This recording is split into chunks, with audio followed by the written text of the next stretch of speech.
The other side that I found out while I was doing my concept testing is I can take a 3-ply corrugated paper product, like a 6-bottle wine holder. Corrugated paper uses 3 sheets of paper that are glued together.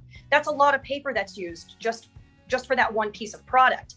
I was able to make that same wine bottle holder with 1-ply, thicker hemp paper, non-corrugated. So I can make this paper thinner for the same product in a tree paper that's thicker, which means I can sell more of it because it's lighter, it's easier to ship. So I can actually affect logistics charges as well.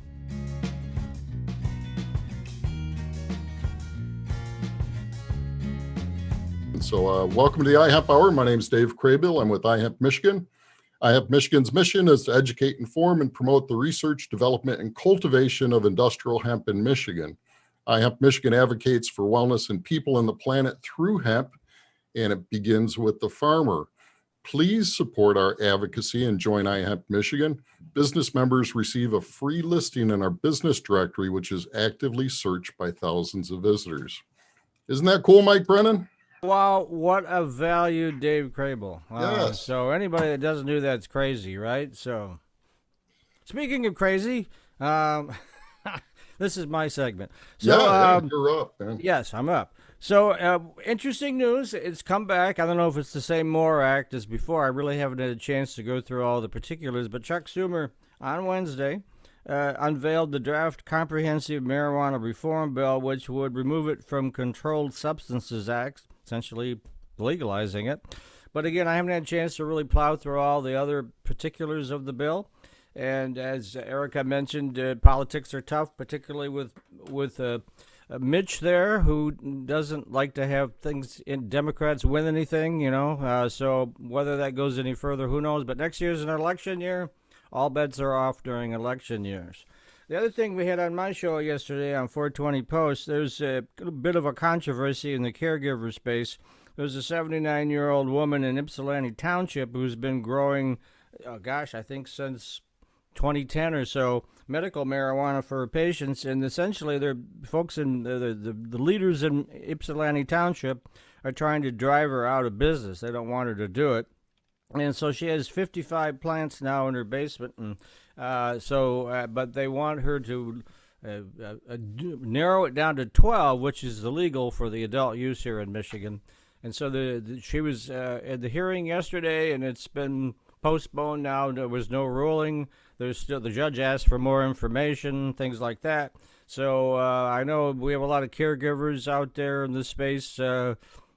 People are really concerned about that this could then set a precedent and make it more and more difficult for people to operate as caregivers, but to be determined later.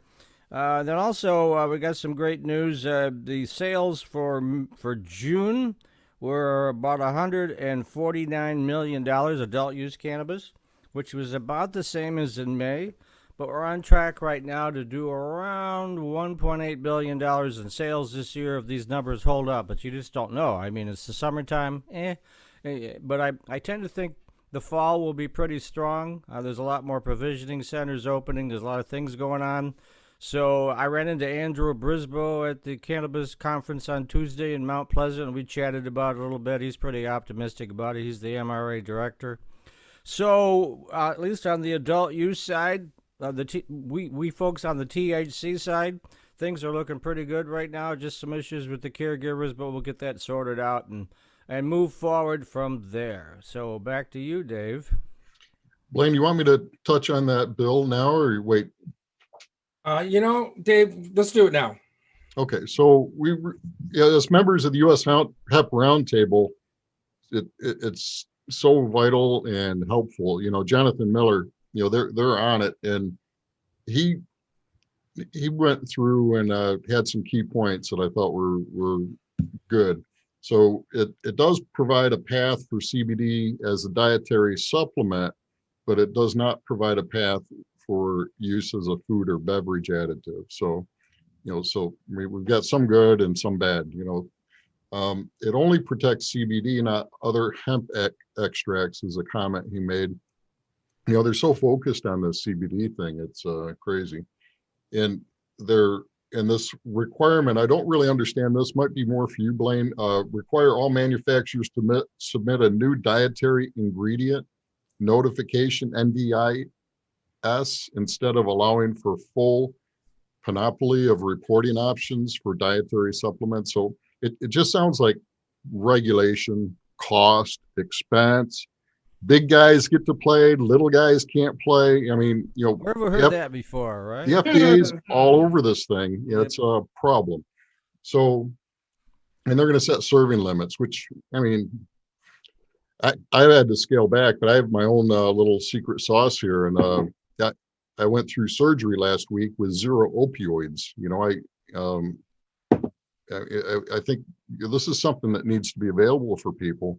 That the opioid path is a bad path for a lot of reasons.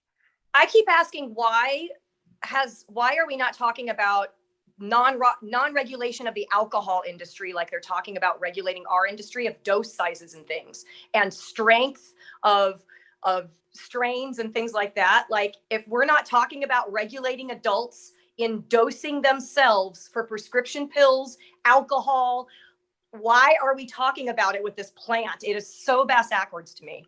Yeah, well, and it says right in this language, I remember reading some summaries in that where, you can't use caffeine or alcohol. There was another substance, mix it in, because there's a FAA, which has nothing to do with airplanes. It's a federal alcohol something or other, but administration, probably, right? There's all these layers of bureaucracy is what we're getting down to in the government, and they're just in our way. We have industry, Mario Weintraub for the U.S. Hemp Authority and the Food Safety Programming.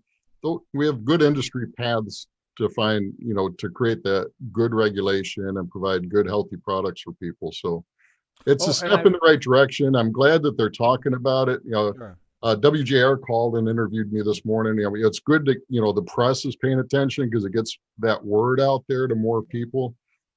But there's so much more to do. Hey, and I forgot to mention that on Tuesday, the governor signed the bill that will move Delta 8 into being regulated, licensed, and sold at provisioning centers. And that's better than a lot of states. There's 20 states that have just outright banned it. And at least here in Michigan, I know one of the points you made, Dave, previously was the way they cut this thing with acids. And is that good, bad? What does that do to the body? Mm-hmm. And so the governor signed that legislation on Tuesday, and it takes effect on October 11th. You can't use Delta 8 in any of your products unless it's regulated and sold in the provisioning centers after October 11th. Sorry, I forgot to mention that. It costs big money to get into playing that game, so it eliminates our small hemp farmers, unfortunately. So yeah, it's the same thing. That's amazing. Right? It's amazing how quickly that got passed. Yeah. With what I would consider very little input from the industry on that, except for some obviously key players. So we'll keep an eye on that, and we'll look into more of the details that just came out the other day. So we'll kind of see where that all plays out, and if there's anything we need to address in the hemp part of that bill, for sure on that. But you're right, Mike. It's October is when. So if you got any stock, 11th, you can get rid of it till then. And actually, it's the 12th because the 11th is a holiday, so no government is going to work. Okay, yeah, Columbus Day. Wouldn't want to take it away on Columbus Day. Right? So I mean, Columbus did come over here with hemp sales, right? He did. He did. Who knows what they were smoking down below decks? Who knows? So. Well, we know they were drinking rum from private. He said he saw lights when he arrived. I mean, I've done that, but had nothing to do with So anyway, we'll definitely keep everybody abreast. That one thing I want to stress is that the U.S. Hemp Roundtable, if you're a member of iHemp Michigan, you're a member of the iHemp of the Hemp Roundtable as well, and these guys are on it. Every day I get more and more impressed with them and what they're doing for us to keep this going and to get CBD into the marketplace in a regulated and safe manner. So they're doing the work right in the belly of the beast in Washington. They are, absolutely. So I'm sure there's going to be some work we're going to need to help with on this. Once we get this sorted out, to contact our representatives, we'll let you know on that for sure. So a couple other things. I'll move pretty quickly because we got a big show today with everybody, but Couple things I want to talk about. Dave, maybe you can bring up those pictures for the hempcrete. So today is the last day to certify at the FSA office without having to pay a late fee. So if you haven't done that yet, you're waiting for the last hour, the 9th hour, it is that time. You need to do that. So this last weekend, man, did we have a blast. On Friday night, we had the hemp working event at the Crazy Horse Saloon. We had about a dozen or so of us there. What a great time to go out and be able to once again go to a restaurant and have face-to-face and commemorate and do everything we did. There was a great time. And I want to thank everybody for doing that. Roman and his 2 kids helped out. They were tremendous, man. They were working their little, their heinies off that day. So the child labor law thing, you just kind of ignored that, right? So yeah, well, we weren't paying them, so it was, okay, good to know. So they were Roman's kids, so it was all right. He could do that. And then we had Doug Allen, who helped out. He's from the Holland area. So this is Doug over here, right? What's that? This is Doug here in the green shirt. Yep. Yep. And then we have Joel Malinsky. Yeah, Joel was there. Took a bunch of photos. Kim, yeah, we'll have photos up on the website if you don't have them now. But Kim was there, and then the guy Rachel Berry from Illinois. Rachel, yep. Yep, and then her husband Chris in the black T-shirt. So now, I know they're going to do 300 of those things. Are there still some available to sponsor? Because we'd like to sponsor at least one. There is, and we'll if we haven't got the donation button, we'll get it. You can go into the Critter Barn. You can do it now. But so what we want help from the hemp community is what this farm does is they teach about agriculture to kids, and we have a unique opportunity to be able to tell the hemp story here. And what we're going to do with these bricks that we made, we're going to do 300 of them throughout the year. They're going to make some there at the camp or at the Critter Barn throughout the summer. But there's a wall that we're going to put up with these bricks on it. And everybody that has donated to it will get their name up on there. It's $20 for a brick. Going to a great cause. We're going to raise about $6,000 for the ground. They're moving from the Critter Barn to the Critter Farm. The Critter Barn is located now where pretty much everybody's built up around them. It's a very unsafe situation there, really, for parking. They don't have enough parking there. So, anyways, we're just doing our little bit to help out. Critter Barn is our support group that we're helping this year. So we ask everybody, come on, help out. $20. Can't even almost get Starbucks for that. Help out the barn, help out us, help out, make a stand for hemp in Michigan for sure. So the next event we're going to have is going to be a road rally that we're planning for August. We'll get more details out about that. It is August the 14th. I'm looking at my date here. Yep, August the 14th is going to be that. So just a few weeks away. We're going to do a little tour around the area. We're going to see a hemp farm that has a hemp grain that they're growing. We're going to get over and see Steve Steve Scott at Kraft Hemp Company in Midland. Then we're going to go to Mid-Michigan Hemp Supply. That's also in Midland. And then we're going to wind up back down somewhere near Flint. We might party in Frankenmuth. Go back to the Black Forest. Yeah. So going to be a great day, a lot of fun day, a little bit of driving. Hopefully it'll be a nice day that day, which it usually is in August. So we're looking forward to do that for sure. Dave, you had mentioned a little bit about Mary Weintraub and the U.S. Hemp Authority that they're doing for the seal. One of the things that I do is I help farmers with their food safety programs. And so this is kind of really near and dear to my heart. But this week, I was able to help through the National Farmers Union. They have a grant this year, so free for anybody that might be looking for food safety help, fruits and vegetables, if they need a food plan done, a handbook done. So it's free to help with that. But the big thing is we just got the first CBD extraction company, GAMP, so Good Agricultural Practices, certified yesterday. I did all that, help them out get that under that grant. So again, it's a grant, it's free. If anybody's looking to go down that road, get a hold of me and we'll be able to help get that set up. So if you haven't done that for food safety, it's really important. The rest of the stuff, Dave, I really think I'm going to save for the end of the show, but I did want to mention, of course, remember that the Midwest iHemp Expo is coming up in January. It's going to be a lot of fun.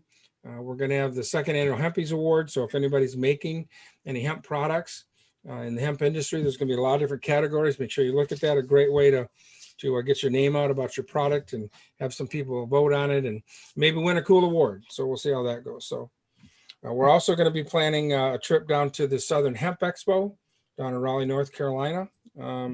So we have a group of people already that have expressed interest in that. So we'll get some more information out on that. Maybe we can get a whole caravan to go down and attend that for a few days. That's in September is when that is, right? We might go by way of Indiana. Yeah. Because there's an event just prior in Indiana.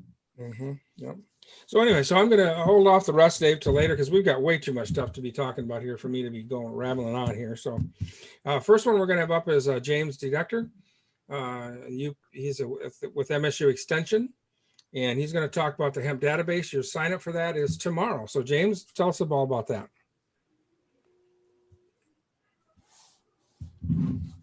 Thanks, Blain. Yeah, so I'm James Dedector with Michigan State University and Michigan State Extension as well. I'm located in Chatham, Michigan, Upper Peninsula at the Upper Peninsula Research and Extension Center. You must have are really low Wi-Fi bandwidth, Jim. strong. How far are you away from the modem? Blain You get closer to your the modem? Midwestern Hemp Database. This is the second year of the database, and it's a partnership between 4 land-grant universities in the Midwest, including University of Illinois, UW-Madison. James, can you go ahead and stop your video? Maybe the audio will come through fine. Your bandwidth must be really low all of a sudden. Breaking out. Yeah, you are. I'm sorry. That's it. The audio is like all over the place. So, how's the audio? Any better? oh, that's a lot better. That's better. Yep. Uh-oh. Well, it's because you're in the UP. I know. Why don't you guys go with Erica? All right. What I'll do is I'll email you a phone number to just call in on. How's that? So we'll get James. There should be a phone number on that invite. Yeah, we'll get James, and then at the end of the show, we'll give him some time. Reschedule. The short version is that if you want to get into the U.S. to the database, the Midwest Hemp database, you need to sign up by tomorrow. You're going to get a reduction in. Sorry, you got me now. Oh, wait a minute. We got him back. Got him back. Go ahead and talk. We can't hear you. Go ahead. Okay, that sounds good. Yeah. There we go. So James is saying shows, you need to email to, and we'll put this on that we'll get Illinois. Oh, going off here just a second. Illinois. So emails.illinois.edu/newsletter. And does he bring? Wow, so you can do all that. Cool. Can you see that? Can you guys hear me? Well, we can't hear you very well, but we can see. Dave, is the newsletter he have up showing on there, showing to everybody? Yeah, that's what I'm sharing. Yep. Oh, thank you, Dave. Thank you very much. You're awesome. That's on fine print there. Awesome. So that's why we call Dave the Wizard, man. He can make things happen that just can't happen. I could click on a link. It was amazing. So here's the information of where to get to sign up for this. Please, if you are growing, it's a great thing to get involved in and help us out. The more data we get, the more transparent we're going to be with what we are able to grow and we're able to do. So, yeah, and the Rock River Laboratory is discounting the testing, just $35 a sample, which is a big deal. It helps the growers out. Always love to save growers money. Yeah. So, and we need lots of data. We just the more so, we learn, the better we grow. With that, Dave, I'm going to send it back to you so we can do the introduction for Erica and get. Fantastic! I'm excited. So Erica has been putting her energy into hemp paper, trying to decode this whole process. And you launched this in 2017. You have a sales and marketing background. What made you think you could do this, Erica? Well, other than self-confidence. But no, actually, my entire career, everything that I've done has prepared me for this moment. I started off as a retail salesperson, moved into marketing. Then I moved into the corporate structure, into marketing, and also doing all of the planning on parts, logistics, building the product, getting it to customers, and literally the whole lifespan of a product on a CPG level. So I feel like I'm in the best prepared spot. Would you right now. would you define CPG? Consumer product goods. Thank you. Anything going from a manufacturer out to the marketplace to consumers. See, I would call that B2C, but I saw your CPG. Yeah, it's also B2C. Yeah, Correct. Okay. Yeah. All these acronyms. Let's just keep it simple. Yeah. That's it. She's using those marketing terms. So. Jeez. So 3 years, 4 years in. So it's been about 4 years in, and the majority of that has been fundraising and doing R&D. And then 1 year of that, we were on lockdown. So how do you explain that? Mm-hmm. Happy Makes that's it over. tough. So tell us what's your biggest success so far? So my biggest success has been two things: proving that 100% hemp paper can indeed do everything that trees can do. It's not just making the paper, it's making the paper do what we need it to do. And so that's what I spent the last year doing, is reverse engineering all of these paper products and proving that hemp can glue the same, perforate the same, fold the same, hold the same weight, if not more. The other thing is proving the viability of this with every single industry out there. My original goal with creating my company was to focus on the cannabis industry on a B2B level for their paper specifically, getting us as an industry to create an automatic self-sustaining business model by getting rid of trees and switching to hemp for all of our packaging, labeling, and all of that. The more that I started talking about it, the more I found out every industry in the world just about has reached out to me, that also being interested in sustainable packaging and all that other kind of good stuff. So it really opened my eyes that this is not just a solution for the cannabis industry. This is a solution for everybody who uses paper. Yeah, I can tell you that I've talked to a lot of provisioning centers, and they've said if you can show us a way to use hemp, biodegradable, that sort of thing, instead of all the plastics. So you go to provisioning centers just to get to the product. You got to go through 3 layers of plastic, and then what do you do with that? You throw it away, right? Yep. So there's a lot of people very interested in that. It's a little more pricey right now, but it'll come down, right? Yeah. I'm working on it, and that's the other thing that I'm doing. I am in a capital raise right now. I need to buy the machines to bring my process in-house. That is the easiest and best way to drive my prices down to make it the most affordable that I can. Because let's be honest, if I don't make it affordable, people aren't going to switch over. And I need as many people as possible to switch over.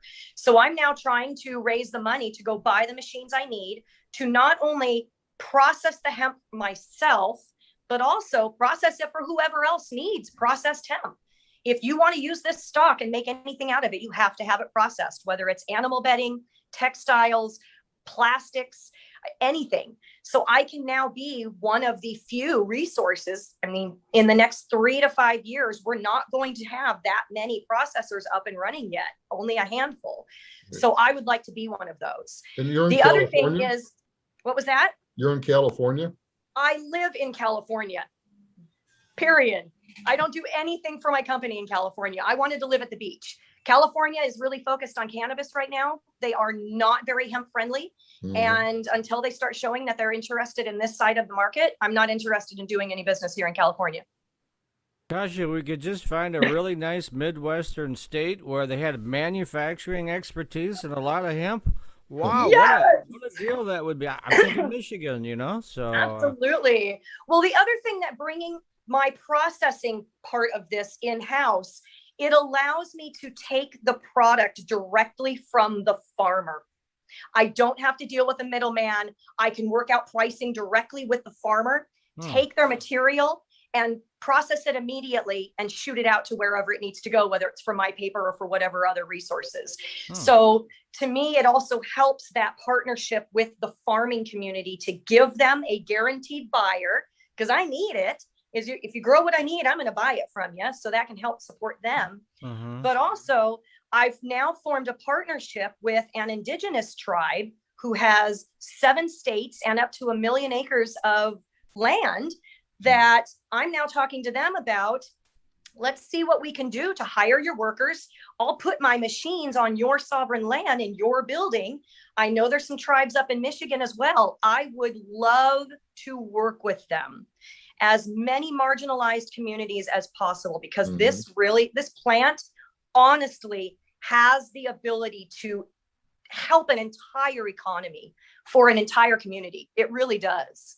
So a couple of things. I saw someone, I think it was on LinkedIn maybe, but do you have any pictures of the product? Because you show the product being a beer holder for six things of beer, and or this little beverage holder here. Yeah, there we go. Or here is your childproof packaging. Here is your household items, a Kleenex box. By the way, I'll start making the Kleenex as well. Here is your envelope. I've already put this through the mail. I mean, it's everything you can think of. Here's a record sleeve. Wow. So it's literally, this paper can do anything. I can also make you be able to see the grains. So it's obviously hemp paper. Mm-hmm. Or I can make you not see the grains. So the other fantastic thing about hemp paper is, for the first time ever, you're going to get to custom order your paper, what it looks like and what it feels like, because tree paper comes in one size fits all.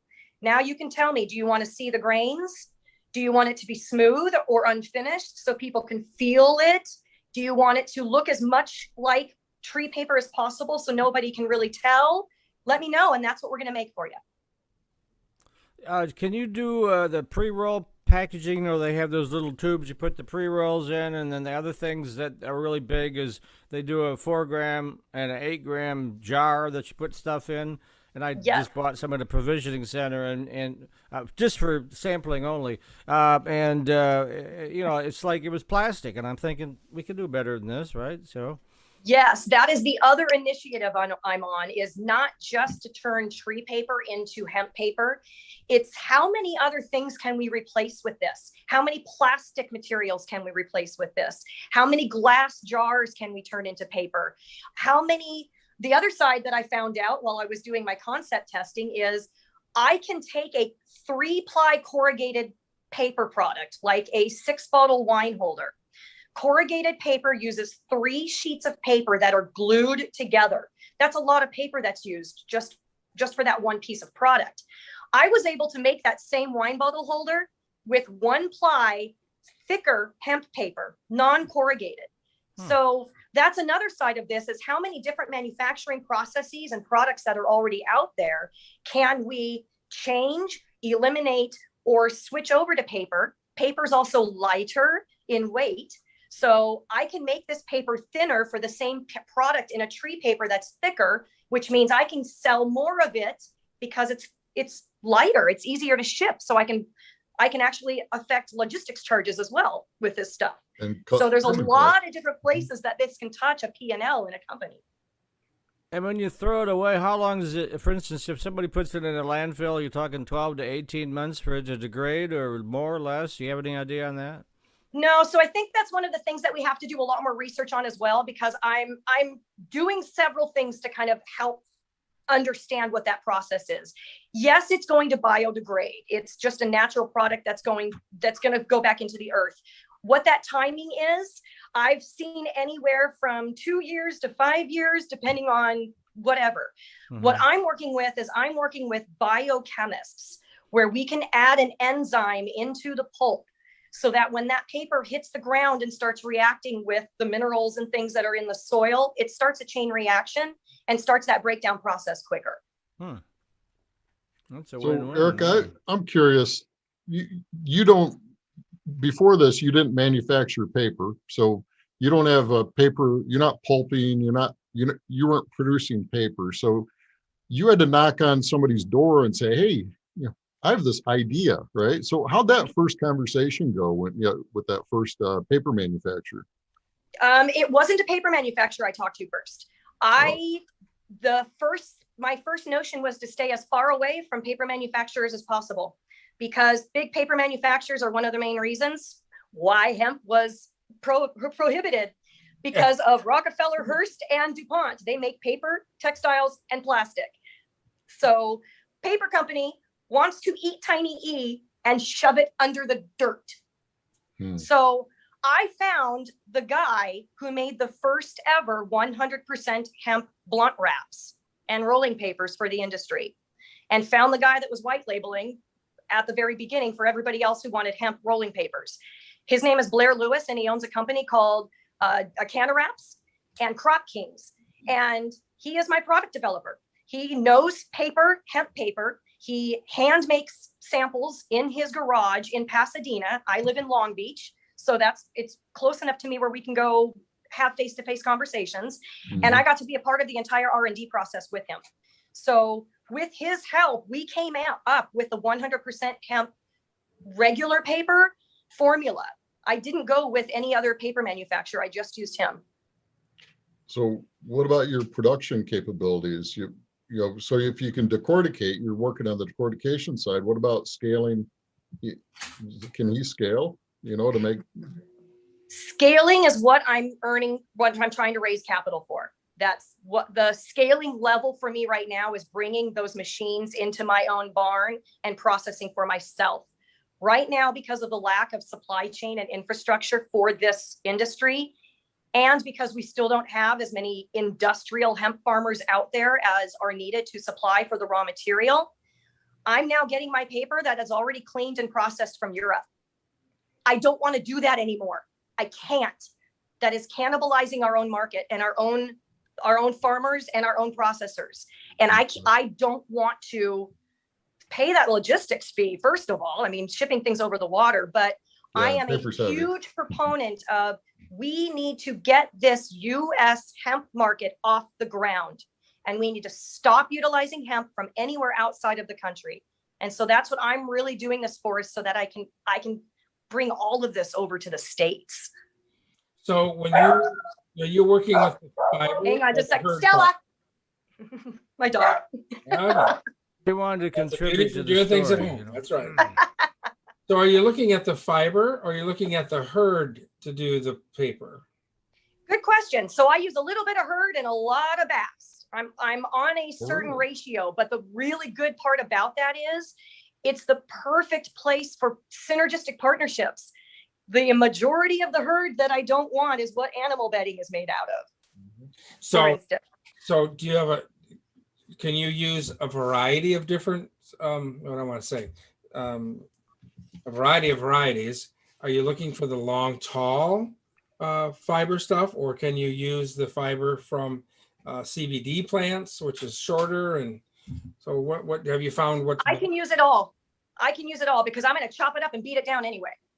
Okay. So whether it's this long and I have to chop it down, or this long and I have to chop it down, the chop down size is the same size. It just means for the longer ones, my beater has to work harder. Okay.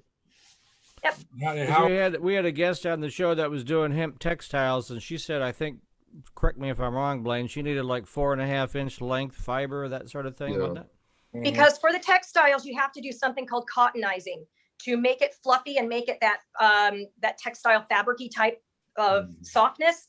They have to back comb the fibers, and you lose length just by simply back combing like that. So they have to have it be a certain length so that when it ends up back combed, it's this tall or this long. And that's one of the processes that I'll bring in house as well. That cottonizer is an easy addition to any of the machines I'm going to get.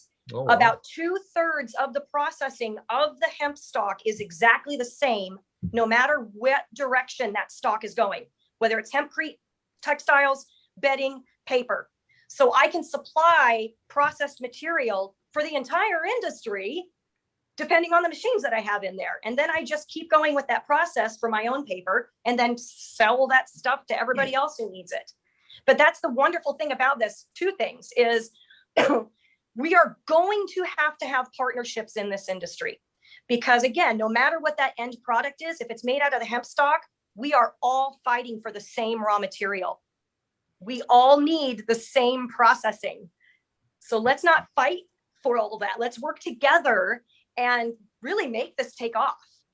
So for the farmer end, of course, when they're looking at growing, have you been able to take the business model far enough that you know what you can afford to pay for the material? That is what I am. Well, this is the other interesting thing about being in a nascent industry. We are creating the market real time right now. Yep. I have farmers from every state asking me what I should charge them. And I'm like, well, if you want me to be the one to make this decision, I will. But, and that's part of the partnerships we're going to have. Every farmer that I talk to has a different idea of what they should be charging for their material. So it's just going to be a negotiation. And that's something I'm going to have to work and partner with the farmers on. I don't think anybody really knows where the pricing is going to adjust to quite yet. It's on a hemp benchmark. No, not excuse me, on hemp benchmark. Chase Hubbard. The Jacobson report. I think that right now they're saying market price is about 9 cents a pound for the fibers where they're at. So, yeah. And we'll see where that ends up. Like it's just really hard to tell. We'll see where it ends up. It's Why so don't we get difficult right down now. into brass tacks? How much money are you looking for? And is it like angel investors? Are you looking for venture capitalists? Are you looking for what exactly? So what am I looking for? The amount is easy. I'm looking for between $3 and $5 million right now. And That'd I be it's venture between. capital. Yeah, okay. So VCs don't like me because I'm a chick. And it's not enough money. Okay. Sorry. I have a really hard time right now. My biggest obstacle with fundraising is being a woman. And I don't mean that glibly. And I also need to preface that with, I love men. We need men. And I am not a man hater, but only 2.8% of all VC funding in 2019 went to females. It went down to 2.3 in 2020. That's why I'm having a problem fundraising. Men like to invest in other men. And when I go to a pitch meeting with other males and I get patted on the head and told I'm cute, that doesn't work. You can't keep doing that to us. And so that has been one of my biggest challenges is I automatically get treated like I need to be taught something. And I don't. I know what the hell I'm doing. And I don't get taken seriously as much as men do. I'm just being completely honest about my experience. And that's been it. Do you have a business plan or an executive summary that's available? I only ask this question because I know a lot of people in Michigan with money. So here's the thing is, yes, I have had a business plan. I have had a pro forma.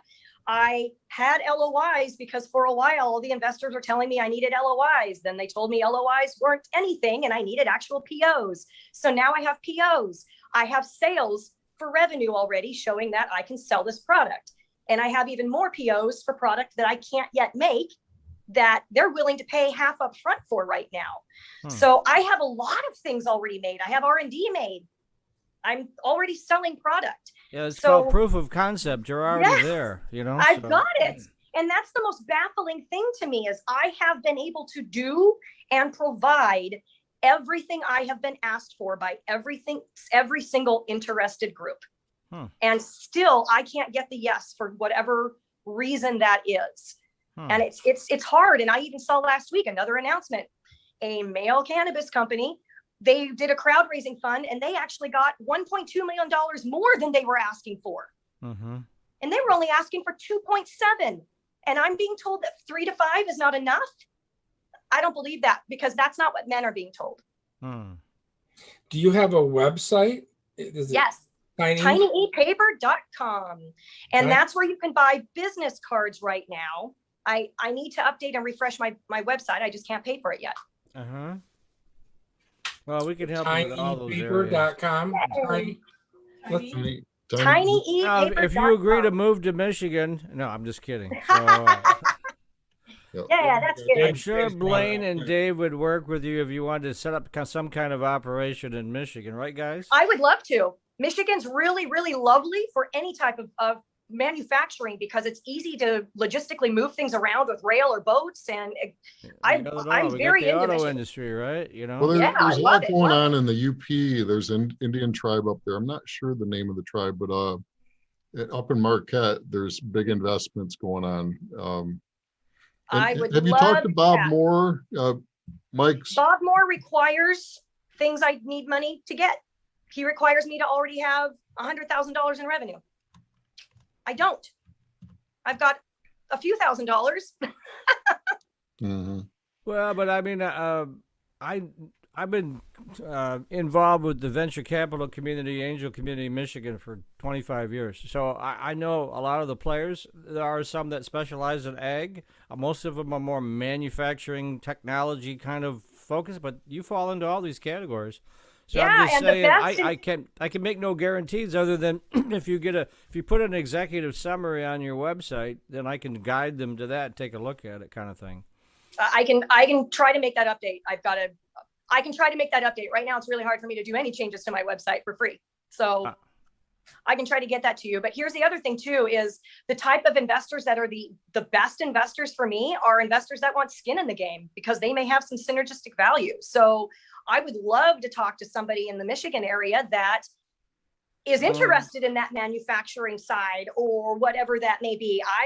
I'm talking to people about creating another LLC that we can really be partners on, which gives me a whole nother equity set and a whole nother share set. And then we can talk about 40 to 50% partnerships and things like that. So that's also the most lovely thing about this industry is we've never fit into a box before. I'm not going to start fitting myself into a box now. Yeah. One of the good things that just let you know here's going on in Michigan is that there is decortication going on here in Michigan right now. So there is product that can be got. The beast. The problem for me is making sure that it is in the, whoops, I just got a phone call come in, so it takes you away. There you go. So I need it to be in the mix that I need it for paper. And that's a hard thing right now is decorticating it only gets me so far. I have to have it cleaned. I have to have it remixed. I have to have it pulped. And it's the rest of that doesn't exist yet. And that's what you every need the time, money for is to buy that equipment then? Is that right? yes, Okay. because every time I touch another manufacturer, I have to send it to the decorticator. Then I have to send it from the decorticator to the cleaner, then the cleaner to the pulper. That adds cost. That adds cost every single time it touches another manufacturer and that another third party. So every time I can bring more of that process in-house, that is the way that I do two things: drive my prices down, and I increase the valuation of my company because I just created a whole nother revenue stream because now I'm a processor. Hey, Blain, I want to ask you, because you would know, does MDARD have any kind of grants funding available for something innovative like this? I have no idea. Do they have anything similar to that? Well, we've been talking a little bit about to the Michigan Economic Development Corporation a little bit about what they have help with. So there are certain grants, certain low interest loans and things like that can be obtained. The loans I can't do. I don't have collateral. And so that's really hard. I hear you. I'm starting up with a bunch of stuff and having the same issue that you're having, and yeah, so yeah, I know what I can do. James, I know I can do it, but yeah, trying to get it going. James just put something in there, Blain. Can you see it? James puts value-added producer grants. Mm-hmm. Yeah. Yeah, and USDA has a number of grants.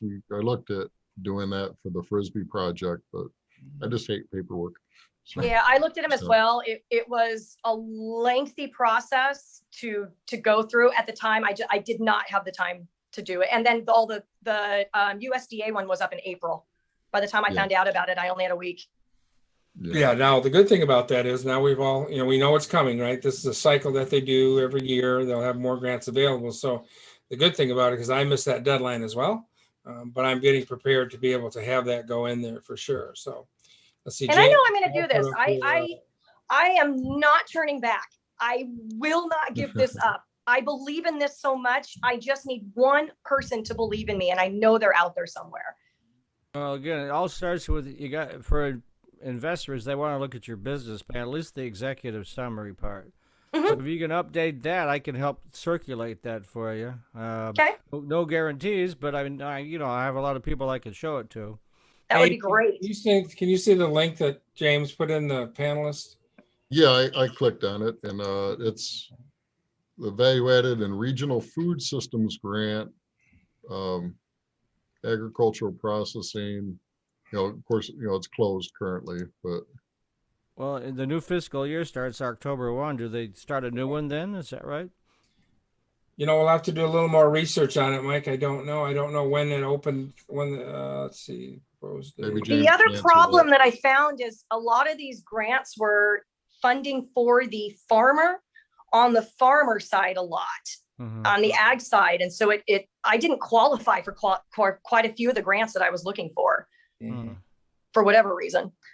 Also, living in California might not help me with anything Michigan-based. Oh, we're pretty. Right. This is a business state. If you show them a good business apply for it to bring the Michigan. We have beaches in Michigan. We have 3,300 miles of beaches in Michigan, huh? So. Oh, nice. With a scarf? Yes. And it's always sunny and 70 degrees in Michigan. Depends on the day. Stuff about snow. We don't do snow here, so. Kidding. Well, thanks for coming on the show today and sharing the story.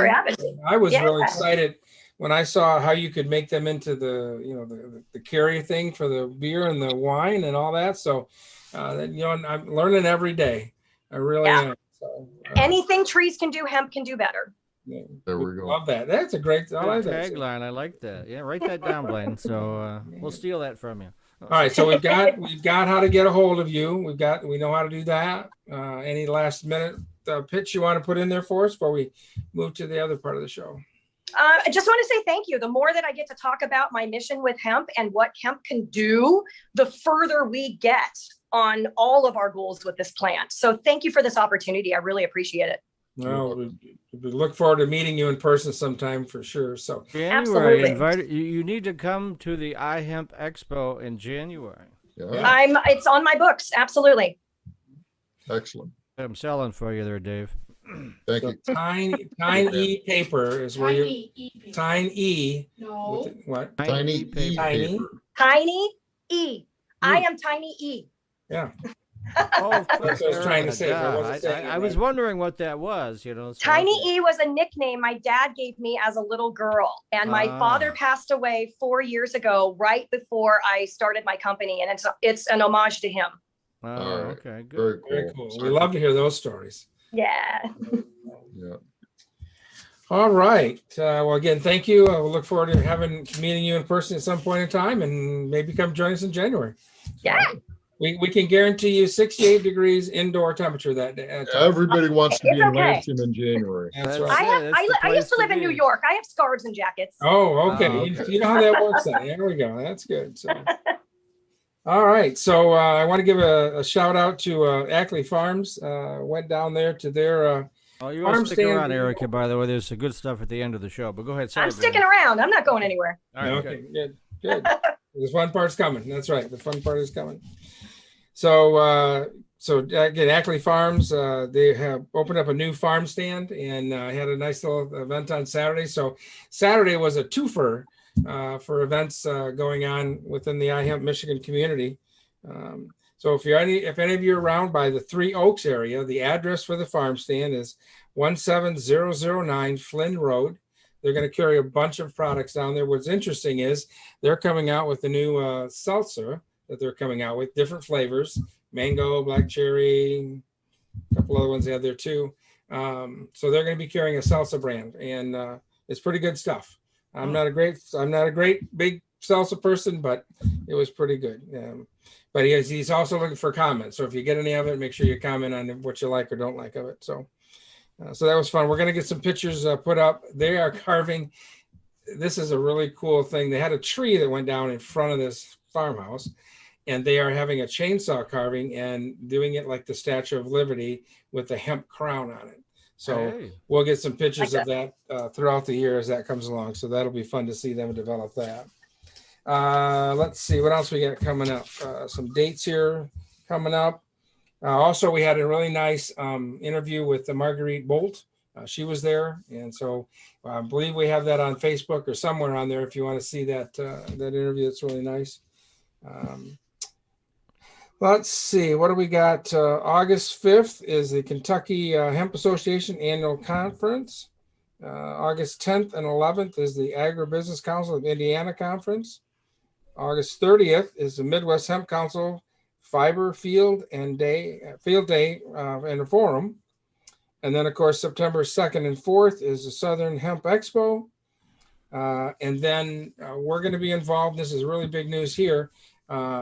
September the 10th and 11th, that's a Friday and Saturday in Grand Rapids at the Deltaplex, is the West Michigan Cannabis and Hemp Expo. We're real involved with helping them on the hemp side of this. So they're going to offer to anybody that wants to get a booth there, to iHemp members, $250 off the price of the exhibit booth. So we'll get some information posted, and there's a code to use and that kind of stuff. But looking for a really fun day there. We're going to be able to tell the hemp story. So we're looking forward to being partnering with them and doing that. So that'll be a fun day if you're in the Grand Rapids area. Also that weekend, and not, the plans are coming along. I don't know if they're finalized yet, but there's going to be a STEAM competition in Grand Rapids for the hemp frisbees. Right, Dave? You got any other information you can share? Yeah, Tony's planning all kinds of things: 5K run, disc golf, ultimate golf, and the art prize will be going on at that time as well. So it's gonna be a fun weekend. Oh wow! And did you show Erica your hemp frisbees, Dave? Oh, I've seen the picture. Tony has sent pictures to me. Oh, is it? Yeah, I you're love them. affiliated with Tony. Okay, yeah. then you Yeah, know. Oh. yeah, I love them. yeah, we're finally worked out. This is just a decal on them, but we have a company that can do our logoing finally. It's everything in the hemp world is challenging. You know, nothing's easy, right? Hemping ain't easy, Dave. Right? No. Hemping ain't easy.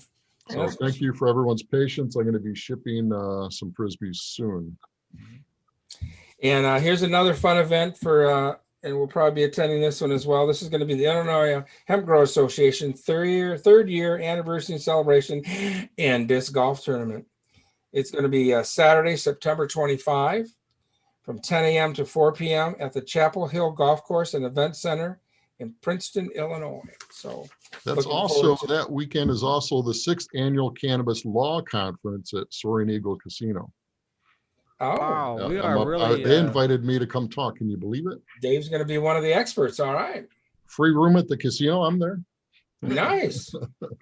Now remember, a lot of cash with you too. Everything in moderation, okay? Everything in moderation. So you're not going to be able to go to this then in September, then in Illinois, then because you're speaking, right? Yeah, it's going to be a tough one. Yeah. I'm looking at my September calendar. My dance calendar is booked up pretty much. It's hard to be popular. He's a popular guy. Everybody wants a piece of Dave, you know, so. Hey, I'm not giving away any more pieces, man. They already got a big piece out of me last week. That's it. So let's see. The next week's show is going to be really a fun show as well. Marsha Mole from Food Chain ID is going to be on. We're going to talk about certification and why that's important and where we're going. And folks, I'm just going to tell you ahead of time, I keep preaching this, you supposed to get used to it, where if you're going to be making any kind of CBD, smokable, that kind of stuff, you're going to have to get certified somewhere along the line. This is going in the body, we're ingesting it, we're eating it, and it's going to be right now. It's not, but we're trying to set those standards ahead of time so that when government comes in and says, hey, it's time to regulate, we're going to say, hey, we've been doing it for years, so go away. So that's what we're going to do. At least we'll be able to give them how to do it and how we're doing it now. So that'll be good. So looking forward to that. I believe the 29th, we're trying to set up for a show with WAFA, Work for a Better Alternative. And we're going to talk about the Southern Hemp Expo and a bunch of other great topics that they cover on that. So looking forward to those shows coming up. Also, let me get that date. August 25th, that's a Wednesday. We're going to have a webinar with Food Chain ID on the certification process. And then right now we're planning for Thursday before the opening of the Expo. So this would be January 20th, having a class that people can attend it'll be a for-fee class on the certification process.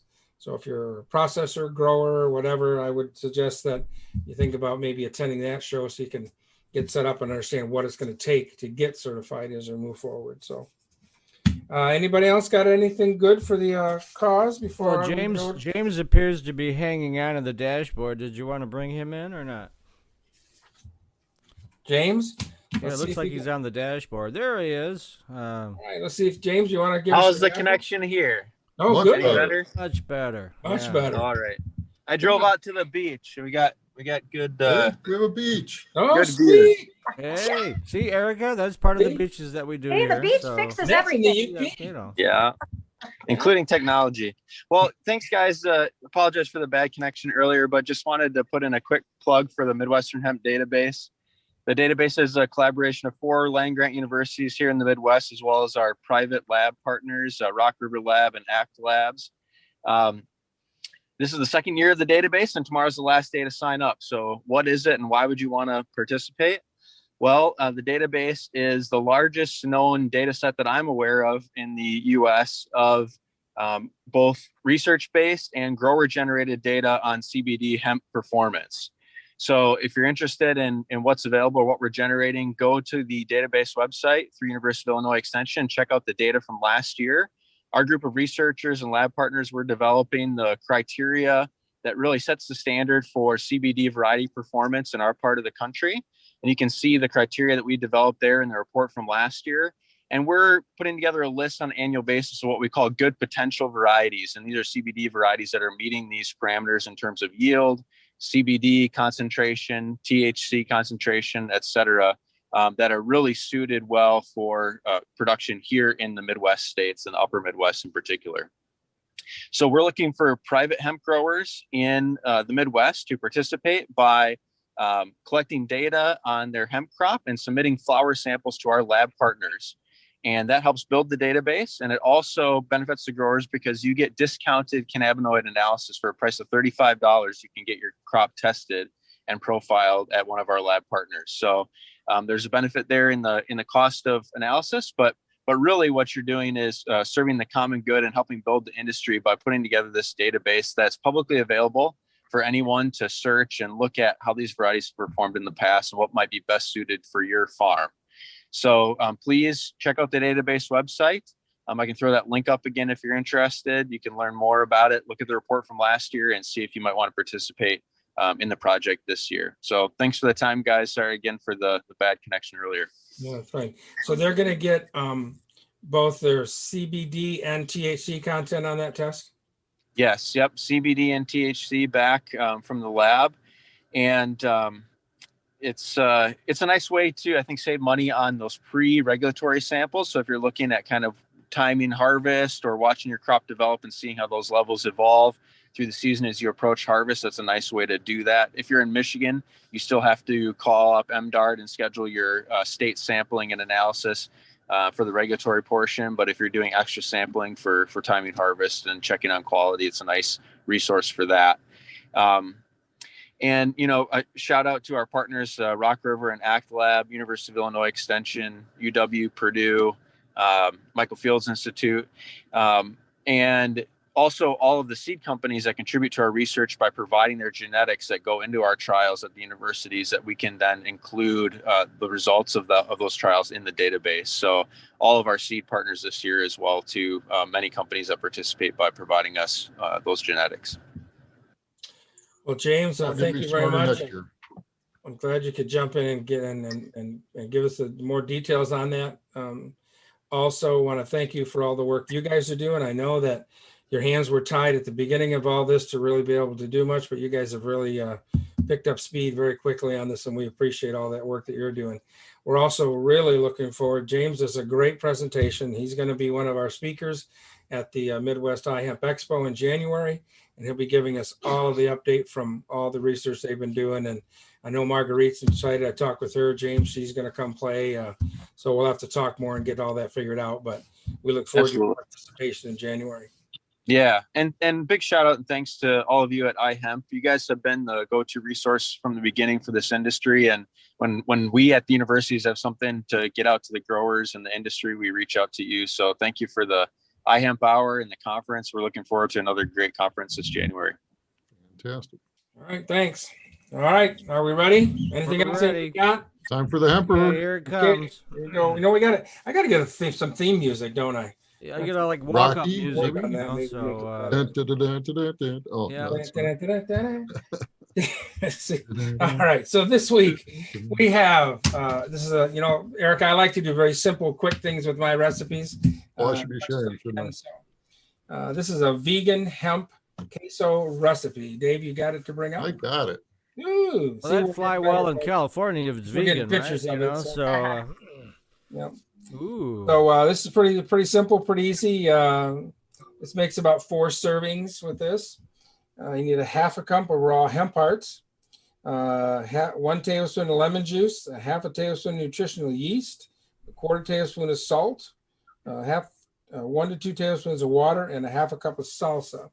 Now, depending on how hot you like things, you can adjust the heat of the queso by using mild, medium, or hot salsa, or adding diced jalapenos. Directions pretty easy. Put it all in a high-speed blender until it's smooth, and that's it. So if you can't make it any easier than that, I don't know how to make it any easier. So Nutritional chips or yeast. veggies. And there you go. Mike, do you have Wow. that in your cupboards there in Ann Arbor? Nutritional yeast? Do not have that, but we got Whole Foods here. Heck, we can get anything at Whole Foods, right? There you go. I like the unnutritional yeast personally. Really? Okay. Good to know. I know, I think that's so I'll have to funny. look for that one now. All right. I have a salsa recipe that I'll share too. I'll link that up on Does it here. involve hemp? Pretty good. You make 20 ounces of fast fresh salsa for like $1.20. Wow. Whoa. Dave is just so full of stuff, you know? Yeah. We're not sure what, but Oh, man. Less full. Though. Well, again, thanks everybody for playing along with us and Thank you, enjoying Erica. this hour. We really enjoy doing this and bringing it to everybody. all right. So the next Reach thing out is to me, Erica. I'll get your email address, so I'll help Perfect. you. with Thank I'll you. I share really it. appreciate it. it. All right, no problem. everybody. See everybody Have a next great week. All week. right, see y'all Peace and later love. next week.